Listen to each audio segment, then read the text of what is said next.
In this part of the presentation, we're going to look a little bit at Hamlet's character. And because Hamlet is a major figure in a Shakespearean play, he's given the chance to air his thoughts in what we call soliloquies. So when you're going to study Shakespeare or drama of this kind, of this era, you have to be familiar with what a soliloquy is, and that is, it is a speech, a monologue in which the character who is alone on stage is airing his or her innermost thoughts. And it's important to understand that what it's doing is the same dramatic work, the same character development work as a voiceover does in modern film. In fact, in more recent interpretations of Hamlet, including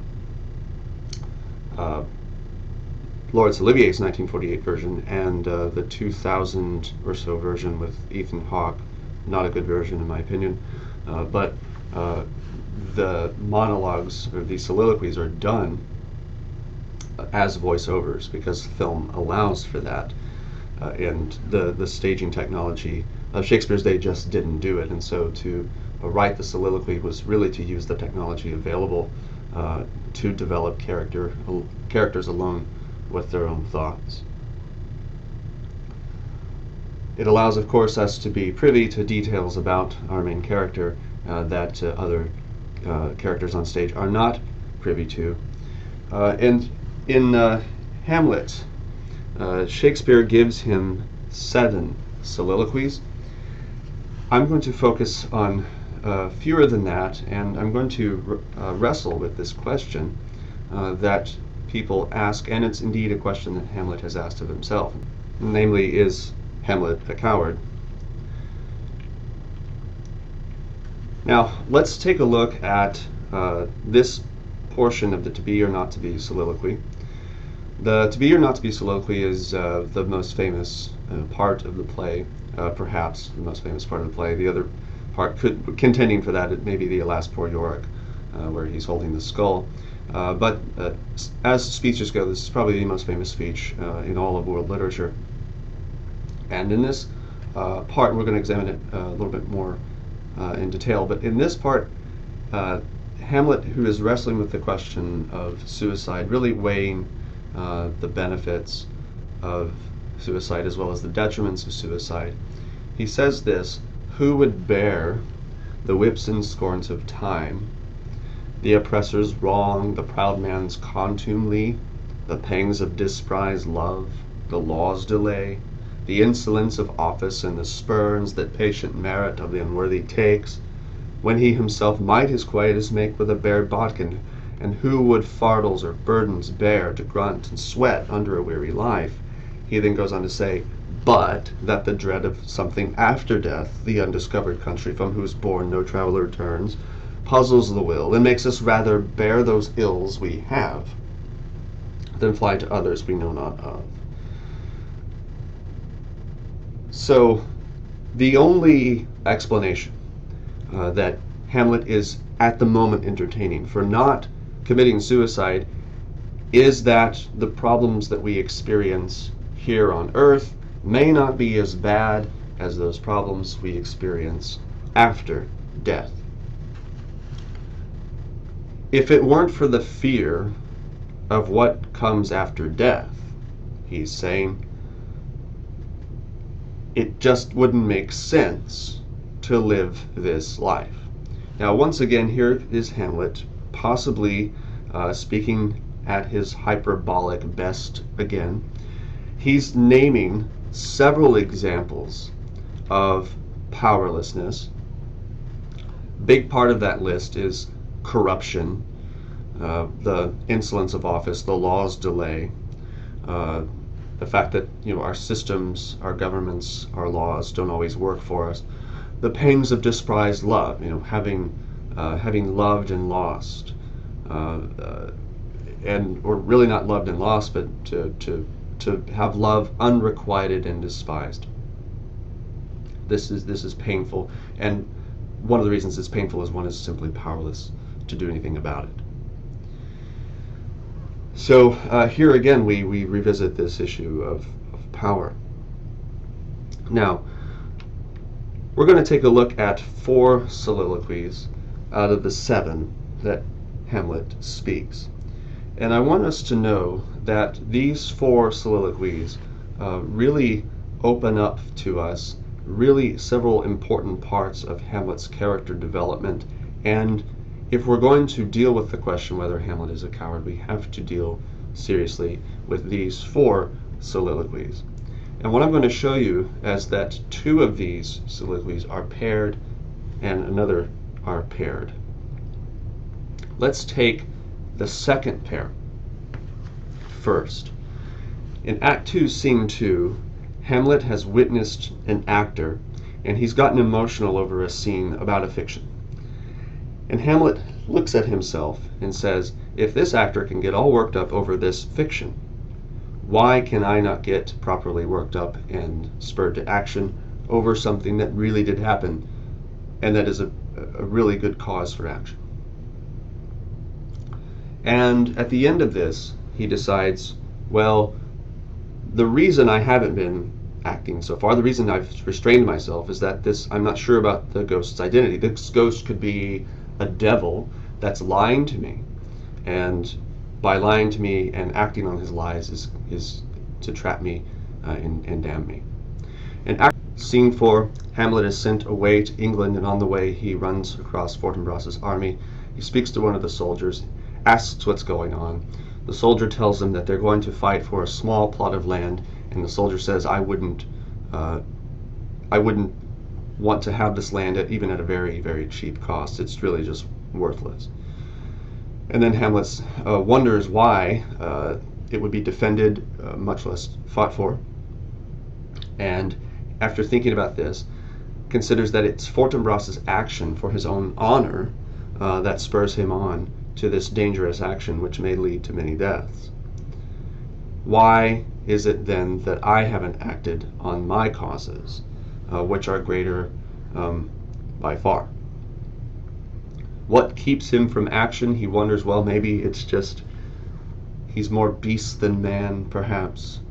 Or if it's his thinking about what he's supposed to do, that he says if you really analyze it, it's really more cowardice than it is wisdom. So these 2 are paired in that Hamlet sees somebody doing something for reasons that aren't as powerful as his own, and he takes the lesson, I need to act. Now, interestingly, we have another pair. These 2 have to deal with suicide, whereas the first pair had to do with, I see someone acting, I need to act, I need to be motivated. Here, Hamlet's wondering, why don't I just kill myself? Because he's showing that the world is corrupt. He says this both in the To Be or Not to Be soliloquy. He says it also in this too solid flesh would melt. The example he gives of corruption is that his own mother, who he thought was well treated by his father, who's far better than his uncle, now marries with the uncle shortly after the funeral, where she appeared to be in tears, where she appeared to be grieving, and yet she quickly does this. And so this example of his mother's conduct is one more instance, he's saying, of how bad the world is. And he wishes he could just kill himself, but God has forbidden suicide. That's what's acting as a restraint on him, and the power of the king forbids him from speaking out critically of this union between his mother and his uncle. Now, in the To Be or Not to Be soliloquy, he seems a little less certain that God forbids suicide or that it's a damnable offense. But he's open to the possibility, because he says, what dreams may come when we have shuffled off this moral coil? In other words, the experiences we'll have after we die must give us pause. In other words, we've got to stop and think when we consider that when we die, what may lie beyond could be a lot worse. So the effect of his words in the To Be or Not to Be soliloquy is really better the devil you know than the devil you don't. And so he decides he won't kill himself because thinking about the consequences in the hereafter leads him not to resolve to act.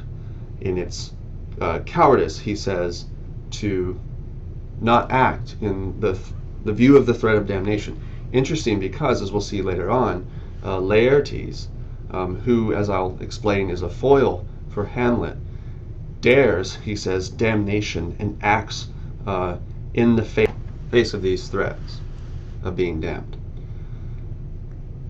Laertes, as we'll also see, goes on to regret his actions and even seeks forgiveness before he dies, presumably, at least for one reason, that he doesn't want to go to hell after all. So there are interesting parallels here between that this too solid flesh and to be or not to be soliloquy.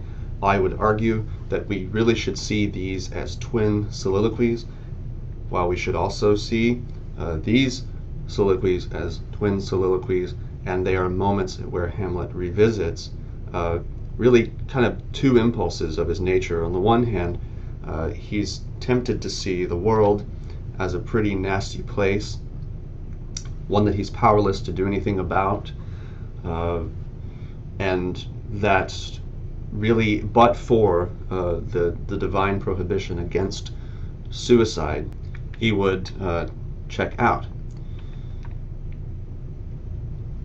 On the other hand, this part of Hamlet's nature is, once he sees a good example, once he sees action in front of him, then he's spurred on to emulation, to do the same thing that he's seen.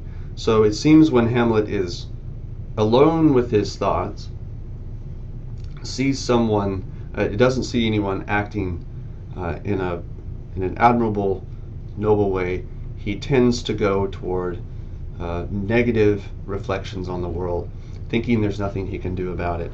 And on the other hand, he seems to see action as a real possibility for him. And it becomes a live option, something that he really can do, as long as he'll just sit down and resolve to do it. So Hamlet seems torn here between one assessment of the world, there's nothing I can do about it, and another assessment of the world, that there is something he can do about it. And as long as he believes that there's something he can do, he is resolved to act and to stay. And so long as he believes that there's nothing he can really do to change the circumstances, then he starts to contemplate suicide.